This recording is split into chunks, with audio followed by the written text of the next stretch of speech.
Bienvenidos nuevamente a este espacio que todos queremos después de tanto tiempo, en el comienzo de un nuevo año. Estoy en este episodio especial con mi amiga personal, a quien quiero profundamente y también admiro, que es Francisca Romero. Hola, Fran, ¿cómo estás? Tanto tiempo. Tanto tiempo, Sofi, feliz año, un agrado de verte como siempre, amiguita, y feliz de que estemos acá nuevamente compartiendo nuestra pasión por el cine. Y en este caso nuestra pasión por algo en particular de lo cual ambas somos fanáticas, que es Pixar, el cine de Pixar, ¿no? Con el cual crecimos y con el cual nos seguimos sorprendiendo, seguimos llorando, seguimos pasando por distintos trances que nos ayudan a ver la vida desde otro lugar, creo yo, porque bueno, el buen cine y el buen arte es un poco lo que motiva o genera. Pixar tiene esa capacidad de movilizar y emocionar tanto a niños como a adultos, y yo creo que esa es su variable más importante, y sobre todo lo que queda después de sus películas, que son estas posibilidades de conversación eternas en cualquier tipo de lugar. Y donde es un público transversal el que lo ve, entonces todos pueden ser partícipes de estas conversaciones. Pixar tiene esa capacidad. Porque la propuesta para todos aquellos que están oyendo del otro lado y que, como siempre, agradecidas de que nos hagan el aguante, la propuesta de este episodio es que charlemos y hagamos dialogar dos películas que creo que están hermanadas por cierta cuestión estilística, no tanto desde lo estético, sino desde lo conceptual, que son dos grandes películas de Pixar como Soul e Intensamente. Que, a ver, Soul fue uno de los estrenos más esperados, al menos en mi caso, y en el caso de muchas otras personas. Uno de los estrenos más esperados del 2020, que quiero decir que también lo era Mulan, de la misma factoría que es Disney. Y Mulan me decepcionó terriblemente, así que eso que yo ya creo que merece un capítulo aparte. Porque es una película horrible, para nada recomendable para todos aquellos que están escuchando. Pero Soul creo que podemos sacar desglosar un montón de cuestiones existenciales y demás. No sé vos qué opinás, Fran, que la tenés un poco más fresca que yo, que la viste hace poquito. Sí, mira, lo que encontré interesante de Soul es definitivamente el tema de la pasión, de conseguir nuestros sueños, pero también la reflexión que hace a partir de cómo los vivimos y cómo vivimos nuestra vida en general. Soul trata de la vida de Joe Gardner, un profesor de música que está súper frustrado con su vida porque su sueño es ser jazzista profesional, y lamentablemente el medio lo ha rechazado constantemente. Y justo cuando encuentra esa oportunidad, pasa algo que lo deja en un limbo entre la vida y la muerte. Y acá lo maravilloso de esta película, que hace conversar estos dos mundos, teniendo una reflexión tan profunda de cómo vivimos el presente pensando siempre en el futuro y queriendo algo más que no sabemos si va a llegar o no. Así que es una invitación. Acá de nuevo está la cabeza de Pete Docter, que fue quien hizo Inside Out, Intensamente, que para mí es mi favorita de Pixar hasta el día de hoy. Y creo que Soul viene a complementar ahora desde la parte social cuál es la misión que tiene el ser humano en la vida, y tiene esa capacidad de tocar estas temáticas tan complejas, pero de una manera que puede ser entendida por niños y disfrutadas y por adultos. Tal cual, y aparte que cuenta con la particularidad, esta película, de que está protagonizada por primera vez en la historia de Pixar por un protagonista afroamericano, que lo quisieron vincular, no para caer en estereotipos, sino por el hecho de que él era un músico, era un jazzista. Entonces, como el jazz tiene sus orígenes en todo lo que tiene que ver con la cultura afro, decidieron involucrar a este personaje, como también no está solamente dirigida por Pete Docter, que ya es una de las cabezas, uno de los miembros fundacionales de Pixar, sino también por creo que es Kemp Powers, que fue el primer director afroamericano de Pixar también. Así que bueno, tiene mucha influencia, estuvieron hablando para diagramar este personaje, estuvieron hablando con distintos personajes o artistas, como es el caso, si no me equivoco, de Quincy Jones y un par más. De hecho, la voz se la pone el actorazo Jamie Foxx. que hizo de Ray Charles en la película autobiográfica de Ray Charles, que creo que fue uno de los motivos por los cuales lo eligieron, porque el tipo entendía de la música soul, del jazz y demás. Y a este pequeña alma en formación, que es el número 22, la voz se la pone también la fantástica Tina Fey. Y creo que la química de estos actores y de estos personajes funciona de maravilla dentro de lo que es la gran pantalla. Y además vos hablás de esta película, de todas aquellas cosas que nos ayuda a pensar o a concebir desde otro lugar. Yo también creo que nos viene a revelar. Porque Pixar siempre trae esto, como esta idea, que no quiero caer en los estereotipos o en ciertos fetichismos vinculados a lo religioso, sino más bien a una cuestión más metafísica o más filosófica, ¿no? Como que Pixar tiene esa particularidad de que con la excusa de que estamos haciendo cine animado, un cine ATP o apto para todo público, un cine para niños, es un cine que alcanza unos niveles de accesibilidad y de profundidad que puede atravesarnos transversalmente en tanto a adultos como a chicos. Y yo creo que cumple nuevamente, si bien no es lo mejor de Pixar, quiero aclarar, porque estoy tirando un montón de flores, pero no me parece lo mejor de Pixar, de hecho me parece superior intensamente, eh, logra ponernos en un lugar en el cual decís, ah, la puta madre, ¿qué hago? ¿Qué hago a partir de ahora, no? Como son muchos mensajes, ¿cómo los aglomero en un solo sentimiento? ¿Es todo esto posible? ¿Qué hago con mi vida a partir de ahora después de Pixar? Hay un antes y un después. Bueno, una de las cosas que decía uno de los directores, decía, bueno, hemos hablado de los sueños y de las pesadillas en Monster Inc., hemos hablado de la mente humana en una niña de 11 años en Inside Out, y ahora estamos hablando de un tema extremadamente existencial como es la muerte, lo que hay antes, lo que hay antes de nacer, lo que hay después de la muerte, lo que hay en el día a día del ser humano y cuál es el propósito de tu vida o tu chispa. ¿Qué viene después para Pixar? Que claro, es la pregunta que hay que hacerse, Sofía del Papa, y ahí totalmente de acuerdo contigo. Y yo creo que una de las grandes gracias de esta película es que va uniendo diferentes hilos de diferentes pasiones que pueden existir en la vida, como es efectivamente el jazz, pero no el jazz solamente en este profesor de música, sino también en una de sus alumnas, o esta misma Alma que había estado con estas grandes personalidades, que es el personaje de 22, que como bien decías, la voz la hizo Tina Fey, y que a su vez, el director cuenta que Tina Fey en algún momento ella también escribió los diálogos porque no le hacían tanta justicia a quien era Tina Fey, y decía, no, esto lo tengo que hacer parte de mí. Así que se tiró ahí un par de buenas frases dentro de la película también Tina Fey, como parte de su autoría. Y es una película que efectivamente, bueno, por excelencia para mí el jazz es improvisación. Y creo que esta película también tiene mucho de eso, de esa improvisación de cuando llega el día más esperado de tu vida y te das cuenta que quizás no va a llenar todos esos vacíos que tú esperabas que llenaras. Y ahí parte nuevamente esta improvisación que es el diario de ir en la búsqueda de lo que puede ser tu propósito. Creo que nos habla de lo que es el sentido de la vida misma, o en realidad de esa chispa que Joe interpretaba o leía como su gran pasión que tenía que ver con su profesión o con el jazz de por sí, o con el ser músico y con tocar en esa banda en específico o en cualquier otra, que él admirara de un talento musical. Y en realidad la chispa tenía que ver con el deseo de vivir y con el deseo de encontrar el amor por la vida, ¿no? Y por aquellas pequeñas cosas en las cuales esto lo estuvimos debatiendo fuera de este espacio, así que necesitamos traerlo a esta mesa de debate para que la gente escuche y opine también.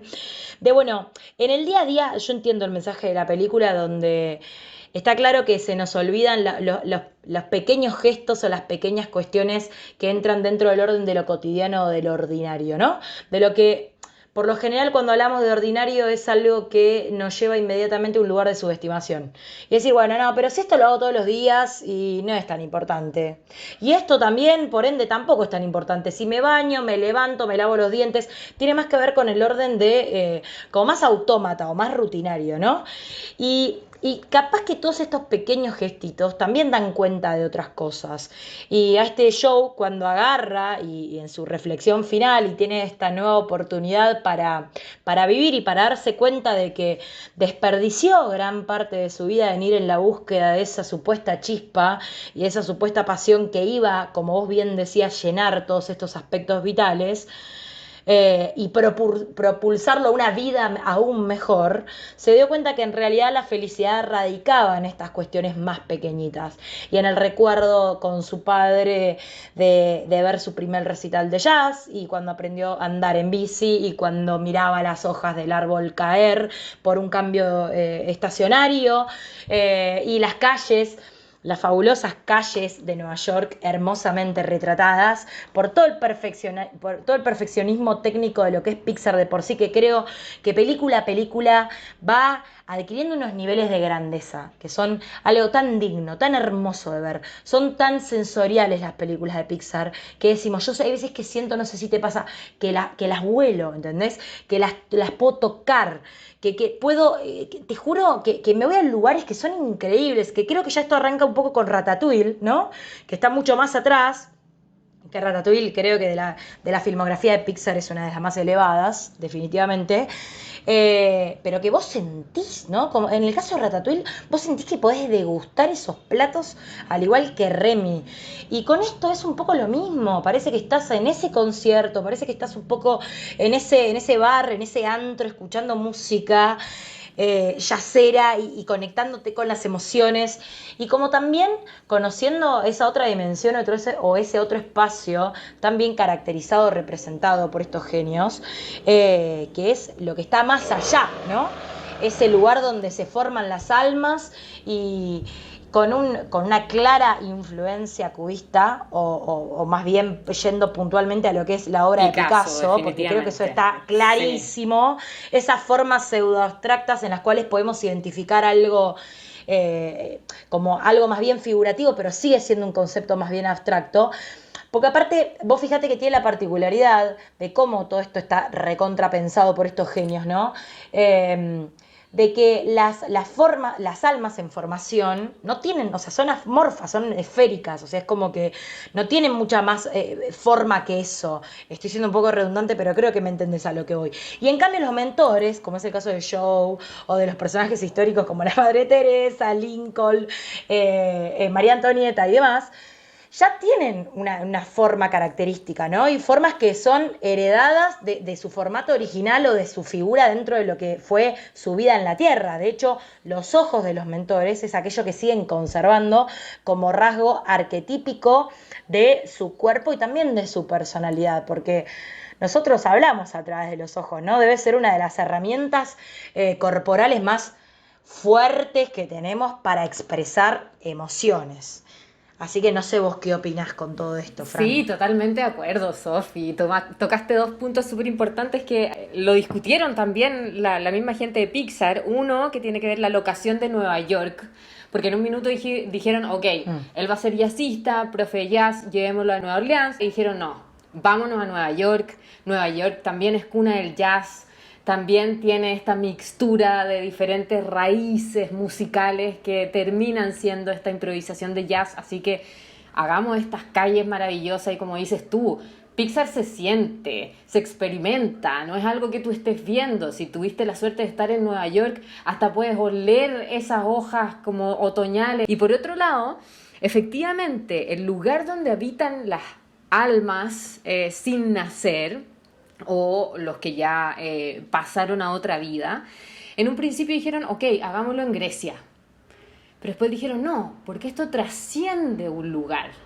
Esto trasciende alguna locación en particular. Es algo etéreo, es algo del que no conocemos mucho, es algo donde todos se tienen que identificar, pero a su vez no tiene que ser identificable. Entonces ahí la creatividad de estos diseñadores, dibujantes, es un mundo nuevo, es onírico, es surrealista, es exquisito. Una vez más, Pixar logra mixturar lo que hemos hablado tantas veces las dos y que nos gusta mucho, esta mezcla de disciplinas. Y más encima, terminas la película, te quedas con dudas, recorres tu vida, te haces ciertas preguntas. ¿Qué más pedirle a una película de Pixar? Y nuevamente, concuerdo contigo, no es mi favorita, pero creo que es una de las que hay que ver.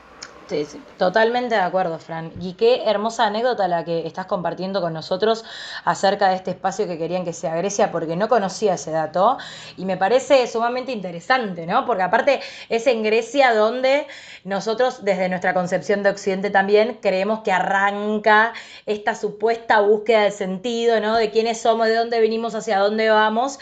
Eh, y, y creo que está buenísimo que le hayan quitado como este peso o esta carga en la cual, eso lo leí cuando estaba estudiando un poquitito para este podcast, leí por ahí una crítica que decía algo así como tienen la capacidad, los creativos de Pixar lograron a través de esta película de tener la capacidad de trascender cualquier toma de postura religiosa, ¿no? Cualquiera, o sea, no se trata de eso, no se trata de una bajada de línea, ¿no? De una bajada ideológica, de bueno, ahora todos somos budistas o judíos o cristianos o lo que fuere, sino que en realidad es algo que trasciende lo que es la construcción de sentido que le da cada cultura o cada religión.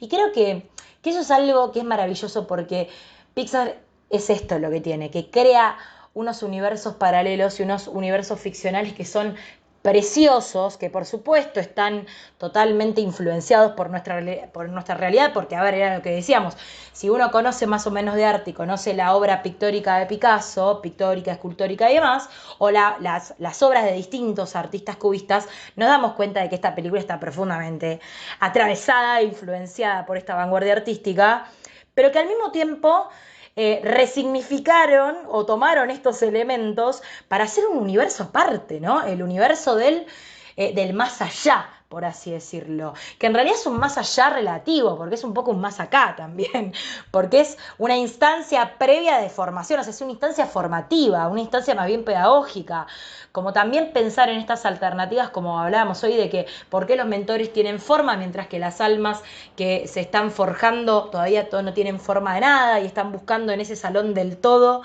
esa personalidad, aquellas cosas que le dan sentido, esa chispa que los motiva a vivir y que los propulsa a ir a la tierra donde en un momento creo que, no me acuerdo si es el personaje de 22 o qué otro personaje dice algo así como del sufrimiento, dicen eso déjalo para la tierra.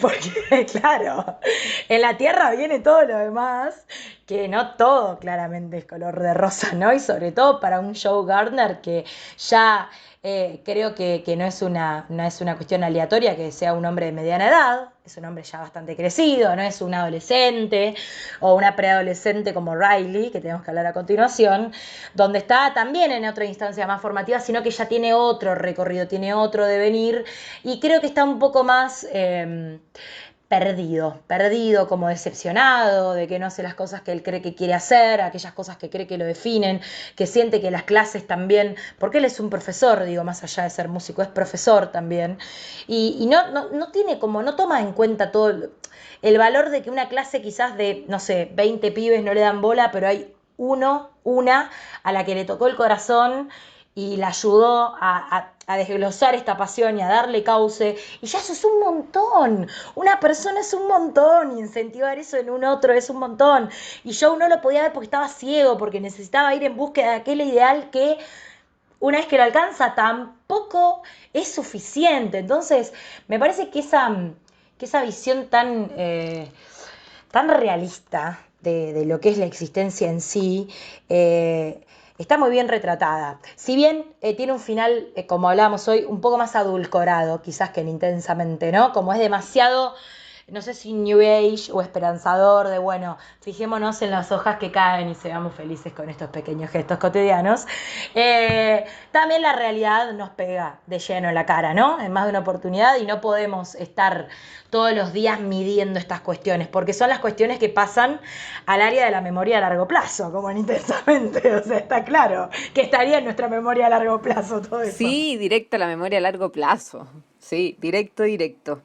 Bueno, una de las cosas que hace interesante estas dos películas también es que Inside Out tiene que ver más con la mente humana y las emociones y podríamos decir en ese caso que es más interna, y en el caso de Soul el conflicto se abre un poquito a la sociedad y tiene que ver con las dinámicas sociales, con cómo vive la vida, con cuáles son tus sueños y tus pasiones, pero también dentro de una sociedad que no le permite siempre desarrollar estos sueños al protagonista, más cuando vemos a un hombre que está desencantado de la vida, que solo se levanta día a día porque tiene este sueño de ocupar un lugar que ve cada vez más lejano y cada vez se va conformando más con la monotonía de la vida, y que por otro lado no vive el presente, que está siempre pensando en el futuro una y otra vez, esperando que llegue esa oportunidad.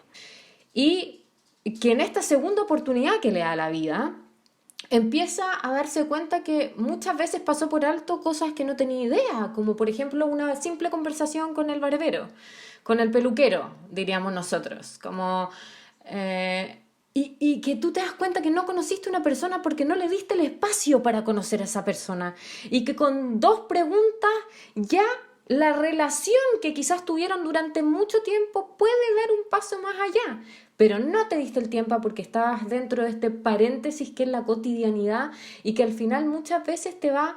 ¿Y por qué digo paréntesis? Porque muchas veces te quedas en ese paréntesis sin poder ver esta chispa, este propósito, porque es el día a día. No, y aparte porque creo yo que siempre Pixar, más allá de cierta inocencia, precisamente porque insisto en que son películas que se conciben como largometrajes aptos para todo público y principalmente destinados a un público infantil, eh, esa supuesta inocencia también está no solamente metiéndonos por todos los frentes cuestiones filosóficas o existenciales, sino también lo que hace es tirar solapadamente críticas sociales. Y creo yo, mira, ahora que lo estoy hablando con vos, linkeé esta idea, a ver, decime, vos qué opinás. Viste que hoy hablamos de Ratatouille y hablamos, vos hablás el ejemplo del caso de la barbería, era un tipo de show, era un egocéntrico, era un yoico por excelencia, porque el tipo estaba en su mundo, con su vida, con sus pasiones y no había nada que se interponga en su camino. De hecho, en un momento 22 le dice, ¿quién es tal chica? Que no me acuerdo ni el nombre. Dice, no, no importa, no tengo tiempo para eso, ¿viste? Como que el tipo no tenía tiempo para nada, pero para nada, excepto para audicionar o intentar ser el mejor músico de jazz. Y creo que esta cuestión tan poco empática de estar viviendo a full y tan alienado, ¿no? Y de desconectarse de estas cuestiones cotidianas y también, no solamente de las cuestiones cotidianas, sino también del otro. Pues nos desconectamos del otro, no tenemos registro del otro. Pero ese otro que quizás conoces hace años, como en el caso de su barbero, y el tipo no sabía ni quién era, ni lo que le gustaba al otro, ni lo que opinaba, ni nada, pues no le importaba. Porque él iba a hacer una determinada acción, él era funcional para eso, y creo que las relaciones también hoy en día funcionan en pos de una lógica más bien mercantilista. Pero que es una lástima, que estemos tan alienados y tan como economizados o mercantilizados en función de todo aquello que tiene que resultar eficaz o funcional a determinados intereses o a determinados criterios o a determinados proyectos y que todo lo demás nos sirva, quede por fuera. Y yo cómo lo linkeo, que si no me estoy yendo por las nubes, lo linkeo con el personaje de Ego, que se llama Ego, ¿no? Muy fácil la referencia, pero digo, Ego era un tipo que con su crítica, su palabra, tanto escrita como oral, tenía el poder o la capacidad de denostar el trabajo de toda una vida de otro que está del otro lado haciendo, ¿no? Haciendo, creando, interviniendo, intentando modificar parte de la realidad. Que con esto, ojo, no me voy a ir en contra de los críticos, ni mucho menos, porque nosotros también estamos haciendo un rol crítico. Pero digo, como esa soberbia en la cual unas veces como se cierra y piensa que tenés la última palabra, y que das por sentado de que, bueno, lo que yo hago, lo que yo digo tiene mucho más valor que todo esto y me importa básicamente un carajo lo que opinan todos los demás. Y la verdad es que fuimos perdiendo tanto de esta cuestión empática y tanto este registro de la otredad que vivimos en una sociedad contemporánea que también fomenta eso y que fomenta este tipo de relaciones mucho más nihilistas o mucho más pasajeras o efímeras. Y es una lástima porque nos estamos perdiendo de un montón de otras cosas que son valiosas y que está claro que lo material no lo compra. Entonces, Ego, pensando y subestimando la situación de que se iba a sentar en un restaurante según a su criterio medio pelo, comió el plato que le hizo una rata que viene de abajo, ¿no? Que viene de los lugares más inesperados, que ese también es el mensaje de la película. Un artista puede nacer de lugares inesperados. Eh, y lo retrotrae a su infancia. Y el tipo se emociona, el tipo vuelve a darse cuenta de que sale de la posición tan autómata o alienada y dice, no, pará, soy un ser humano. Y esto me conectó con una emoción que creí perdida, que creí vedada, ¿no? Como que me olvidé en el ego de quién soy o de dónde vengo y qué es lo que verdaderamente me apasiona. ¿Me apasiona destruir el laburo de los demás? ¿O me apasiona al fin y al cabo disfrutar de lo gastronómico, que es lo que me gusta? Y creo que Joe pasó lo mismo, que está buenísimo también el recurso de haber usado al gato para que él caiga y tenga otra perspectiva de su vida. Que 22 tenga la oportunidad de ser humana o humano y vivenciar esta experiencia desde otro lugar mucho más sensorial, ¿no? Como degustar una pizza o caminar por las calles de Nueva York o asustarse o pasar por distintos estadios o tener una conversación con una pequeña que está totalmente apasionada por lo que hace y ayudarla también a encontrar ese camino. Y por otro lado, él como gato, como una cuestión más instintiva o más baja, por así decirlo, se da cuenta de que se estuvo perdiendo un montón de cosas, ¿o no? Un montón de cosas. Estuvo buenísimo este recurso del gato, a mí me re gustó. Increíble, increíble, y ahí también él se da cuenta de su segunda oportunidad, o sea, el poder ver todos los privilegios que tienes y que los das por sentado en tu vida, creo que fue un regalo para él. Así que ahí coincido plenamente y creo que él se reencantó de esa vida que él la daba tan por segura. La vida te da esa sorpresa y esos giros gigantescos y eso es un poco lo que me gusta a mí de Pixar, de que más encima son extremadamente estudiosos. Yo te comenté que tuve el placer de estar con quien fue el consultor psicológico de la película Intensamente, que es Dacher Keltner, una persona, un capísimo, un genio respecto a las emociones y estuvo asesorando al equipo durante todo el tiempo de la película para que efectivamente el retrato de las emociones sea real. Hay dos anécdotas súper interesantes que contó. Primero, Pete Docter, el director, y él, y también una de las productoras, sus tres hijas estaban pasando del cambio de los 11 a los 12 años. Entonces, esta película para ellos también fue un proceso personal donde pudieron conectarse con sus hijas. Y por otro lado también, bueno, y él dice una frase que a mí me maravilló, que dice, las emociones son la gramática de la dinámica social. Y que el mundo tiende a patologizar las emociones negativas. No obstante, lo que hace esta película es abrazarlas y darle un lugar tan importante como lo fue la alegría. Y ahí va la segunda anécdota. Pete Docter luchó para que la emoción que acompañara a Alegría en este viaje por la búsqueda de la memoria fuera tristeza, porque los creativos y productores creativos querían que fuera el miedo. Y estuvo a punto de dejar de la película porque dijo, es tristeza lo que tenemos que abrazar en este mundo. No sé, ese tipo de cosas de verdad las agradezco muchísimo de Pixar, saber que atrás hay un equipo que está siempre preocupado no solo de hacer las cosas, sino que hacerlas bien. Son una oportunidad para poder ir dialogando, para ir conversando sobre estas temáticas que son tan tabú y que donde el sistema suele dejar en un rinconcito todo este tipo de conversaciones que al final son tan humanas, que son tan sociales, que son tan necesarias también para nuestros días. Coincido plenamente y la verdad es que creo que lo que decías de la anécdota acerca de la tristeza y el temor, quien tenía que acompañar a Alegría, algo conocía. Me parece también que es sumamente destacable que en Intensamente arranca otro desafío para Pixar, en el sentido de que Pixar siempre se caracterizó por hacer un laburo de campo muy intenso, ¿no? De ir a los lugares, de investigar, de ilustrar, de ver cómo le puede dar forma a ese contexto en el cual se mueven sus personajes. Y creo que intensamente inició como con la idea de que por supuesto Soul es heredera de esto, de cómo representar la mente humana o cómo representar cuestiones intangibles. Entonces, la representación de lo intangible o de lo abstracto siempre confiere como otra dificultad, porque no sabemos de qué se trata, no sabemos lo que es, precisamente porque no tiene forma. Entonces no lo podemos nominar, no lo podemos figurar. Y cuesta.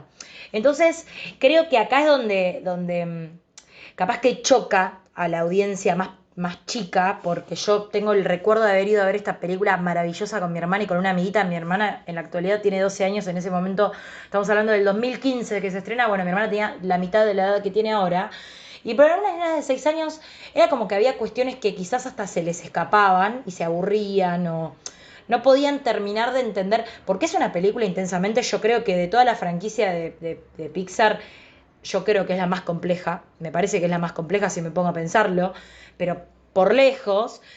Y hay veces bueno, que puede lograr esta sensación de desconexión con, con una criatura, pero con los adultos, por favor, necesitamos abrazar este tipo de cine, necesitamos entender a través de estos mensajes qué es lo que nos están queriendo decir, que es tan trascendental, no es una boludez. A ver, digo, ¿cómo configuramos nuestras emociones? Porque encima esas emociones rectoras son la ira, el desagrado, el temor, la tristeza y la alegría. Y hay veces que decís, pero pará, a ver, momento, ¿qué es lo que plantea Doctor? Que la anécdota, te la cierro con esto que es muy hermoso, porque él dice que un día va a correr al bosque y que se pone a pensar que por qué, si yo abandono el proyecto o si tengo que renunciar y qué es lo que va a pasar con mi familia y cuál va a ser la percepción también de mis amigos y de la gente que me conoce, de mis compañeros de trabajo y de mis hijos y de mi mujer y de mi fuero más íntimo, más interno, como decir,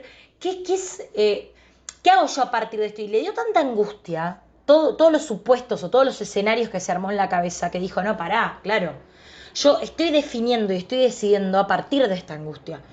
Y como se da cuenta Alegría hacia el final de la película, que todo el tiempo subestimó el poder de la tristeza y se dio cuenta que en aquellos pensamientos centrales, la instancia previa a la alegría era la tristeza. Pero porque la tristeza es aquel sentimiento que para mí, por excelencia, nos invita a la reflexión. Nos invita a la reflexión. No quiero subestimar tampoco la cuestión de la alegría, pero seamos honestos, chicos, en una realidad, en el 24/7, en el día a día, ¿cuándo estamos en el 100% del tiempo felices? ¡Oh, qué bueno! Hoy me levanté, voy a trabajar con toda la felicidad y proactividad que me pueda caracterizar y hoy voy a ser el mejor empleado, el mejor hijo, el mejor... No, no pasa, ¿no? Como siempre estamos golpeados y llegamos a la adultez golpeados, loco. Llegamos más similares a lo que es un Joe Gardner. Quizás depende, ¿no? No tan narcisistas, pero con otras flaquezas. Y creo que intensamente en esta instancia previa de una Riley, que necesita también ser dominada por cuestiones más impulsivas, como la ira, como el temor y como el desagrado, porque todos atravesamos esa etapa tan conflictiva que es la pubertad, muy conflictiva de por sí, decimos, bueno, ¿qué es lo que define a esta niña, no? ¿Cuáles son aquellas cosas que terminan siendo condicionantes para que su vida cobre un giro? Y cobre un giro no de una visión adulcorada de la vida, porque hubiera sido una visión adulcorada si a Riley la volvían a trasladar junto con su familia a su lugar de origen. Y en realidad no, se tiene que quedar en aquella San Francisco que al principio odia y se tiene que readaptar a un nuevo círculo, una nueva ciudad, a un nuevo colegio, un nuevo grupo de amigos e inclusive resignificar el deporte que siempre amó, que es el hockey sobre hielo. Entonces digo, a ver, la vida se trata de eso. No es decir, bueno, no, doy 10 pasos para atrás, entonces vuelvo a la casa de mi mamá porque la verdad es que tener mi propia casa cuesta un montón. No, o sea, continuamos avanzando y de eso se trata, o sea, de eso se trata como los procesos orgánicos hacia los cuales todos desde una concepción sana de la existencia deberíamos apuntar. Y y que algunas veces también pecamos en la actualidad, como digo, de creernos falsos filósofos, ¿no? O falsos psicólogos, o de golpe todos somos los todólogos, y acá en Argentina más somos todólogos y opinólogos por excelencia, de que tenemos tan en claro las cuestiones de las emociones y de cómo las gestionamos, y viene Juan de las Pelotas a hablarte de lo que es la depresión y de lo que es la felicidad y de lo que es esto, como si fueran verdaderamente cuestiones universales. Y esto, yo hay veces que siento que es tan arcaico esta noción, ¿no? No hay, que arranca con Darwin, por lo que estuve investigando acerca de lo que es la visión clásica de las emociones y de cómo supuestamente manifestamos las emociones son algo universal, que todas las manifestamos en algún área del cuerpo, y si todos tenemos esta cara es tristeza, y si tenemos esta otra es felicidad, y si tenemos esta otra tenemos miedo, y en realidad no se aplica de manera universal. No podemos hablar de concepciones tan complejas como la depresión pensando que aplica a todos por igual. Sí, definitivamente, Sofi, estoy totalmente de acuerdo con todo lo que dijiste. Efectivamente estamos en una sociedad que relega mucho el tema de las emociones, no le da mucho espacio y también es un tema tabú que no suele conversarse abiertamente o que es considerado, no sé, New Age, medio hippie, como que no se le da el valor que podría o que merece dentro de la sociedad, que se puede ver en Intensamente, pero de una manera magistral, porque eso es uno de los valores más grandes que tiene Pixar, que toma estas temáticas realmente complejas y temáticas que no son cotidianas y las vuelve totalmente accesible a la población, es una democratización de este tipo de temáticas. Entonces me encanta que tengan ese tipo de creación, es innovación pura y dura, por eso me gusta mucho Pixar. Y por otro lado, una de las cosas que más rescato de Soul es que, claro, nos encontramos con un personaje que está súper amargado por su vida, que de un minuto a otro se empieza a mirar como nunca lo había hecho, como si se hubiese perdido en el camino, como si no se reconociera.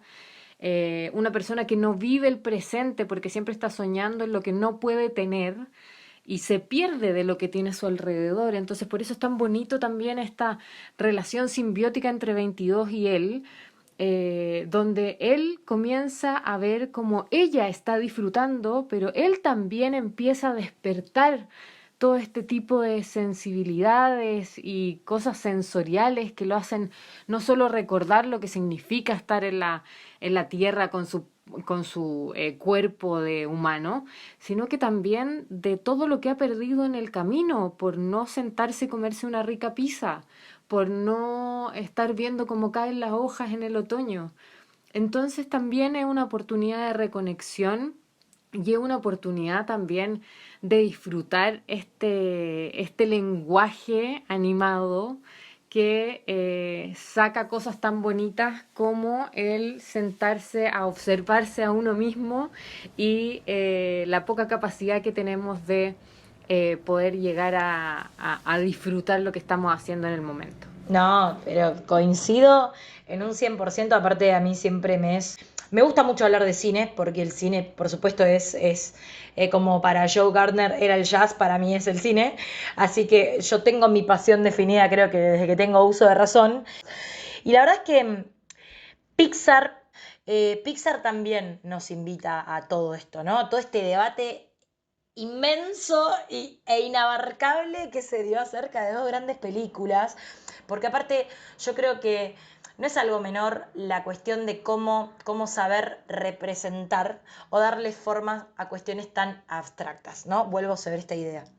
Y así como en Soul estaba la vida previa, la vida, digamos, la vida antes de la vida misma, por así decirlo, y la vida del después, que no tuvimos la oportunidad de verla, que es un gran misterio y que eso también estuvo bueno, que no se mostrara nada, ¿no? Que se conservara como esa idea que todos nos hacemos de cómo puede ser el más allá y que en realidad nadie sabe.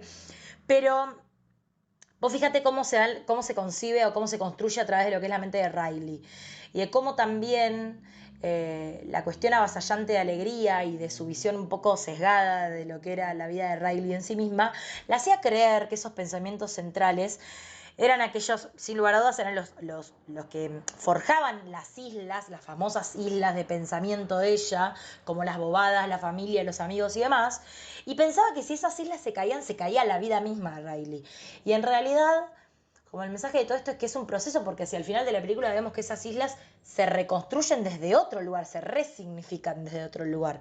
Quizás ya no son las bobadas, pero son otras cosas, o creo que en un lugar cuando pasan por Imaginalandia, que se empiezan a destruir los peluches y los castillos de princesas y demás, habla de que ella está atravesando otra etapa, que está abandonando su parte de infante o su parte infantil y está entrando en una nueva etapa de adolescencia y tenemos una máquina que va creando un nuevo amor platónico, adolescente como ella, y también esas cuestiones, esos guiños hermosos y esos detalles como por ejemplo la fábrica productora de sueños, que se asemeja a lo que es un estudio cinematográfico y que de hecho si observamos con mucho detenimiento, como me pasó verla a mí por millonésima vez, vi que había pósters de películas de grandes clásicos como Vértigo de Hitchcock, decís, la reputísima madre, estos tipos, o sea, están hasta en el último detalle. Y que además la cuestión sacrificada, el personaje sacrificado, haya sido el amigo imaginario, porque si alguien tenía que caer en ese basurero mental donde los pensamientos y las cosas desaparecían, eran cosas que quizás ella no necesitaba como preponderantes para seguir viviendo. Y no necesitaba de su bing bong, ¿era bing bong? Sí, bing bong terrible, devastador para todos, porque es el fin de una etapa. Y no hay nada más doloroso que el fin de la infancia, porque después empieza todo lo peor, porque empezamos a reflexionar y a darnos cuenta de las cosas y decir, no, todo esto era todo tan, ¿no? Cristalino y tan hermoso. Que Toy Story ya nos dio un cachetazo, con Toy Story 3 fue terrible, ya después de Toy Story 3 estábamos, ¿no? Psicológicamente preparados para todo lo peor, todo lo que podía venir. Creo que nada es tan terrible como ese final. Pero así todo decís, la puta madre, se diluye y se lleva la luna por mí. No, chicos, me caen, me hacen estos golpes, me oraban el corazón. Sí, no, y ahí en ese momento justo el que hablaste, Sofi, cuando está ahí Alegría viendo cómo se va desvaneciendo este amigo imaginario y ella por primera vez empieza a tener lágrimas en su ojo y empieza a experimentar algo que podría parecerse a la tristeza. Una conexión con la audiencia que trasciende la pantalla y es un poco lo que siempre nos trae a nosotras a elegir estas películas y a tener la posibilidad de difundir un poquito de estas películas que tienen este contacto tan rico con la audiencia y con la gente en general. Coincido, y creo que, bueno, finalizando un poco todos estos intercambios que tuvimos y dándole un cierre al espacio que, como siempre, insisto, es maravilloso y me resulta sumamente placentero compartirlo con vos, Fran, obvio, y con nuestra audiencia, que siempre nos escucha, que nos manda mensajes increíbles, y todos aquellos que se estén introduciendo a esta charla, invitarlos no solamente a escuchar los otros episodios, sino también a repasar o a ingresar en la filmografía de Pixar, porque todas, inclusive las películas menores de su filmografía, son maravillosas. A mí me remite un poco a esa frase que dice que, algo así como una frase muy trillada, pero que tiene mucha realidad, mucha verdad, algo así que uno siempre vuelve a los lugares que amó. Uno siempre vuelve a Pixar, porque Pixar nos invita a volver a esos lugares comunes que uno tanto amó, y sobre todo en la infancia, y son esas etapas previas a todo esto, ¿no? Que nos morfamos día a día, que es esa etapa tan inocente y formativa que decís, ¿cómo puede ser retratada con tanta belleza, con tanto cuidado, con tanto perfeccionismo? Es una belleza. O sea, así que bueno, ese es mi mensaje o mi consejo quizás. Igual, Sofi, la invitación, por favor, vean estas películas maravillosas. Y bueno, siempre un placer, Sofi, gracias por la invitación y gracias a los que nos escuchan. Les mando un abrazo. Gracias, Fran. El sentimiento es mutuo. Así que bueno, sin mucho más que decir, porque ya dijimos un montón. Quiero mandarles un beso enorme a todos aquellos que están escuchando, a todos aquellos que, insisto, que nos hacen el aguante. No hay más que sentimientos de gratitud hacia todos ustedes. Así que les mandamos un beso enorme. Fran, te quiero y gracias por haber estado.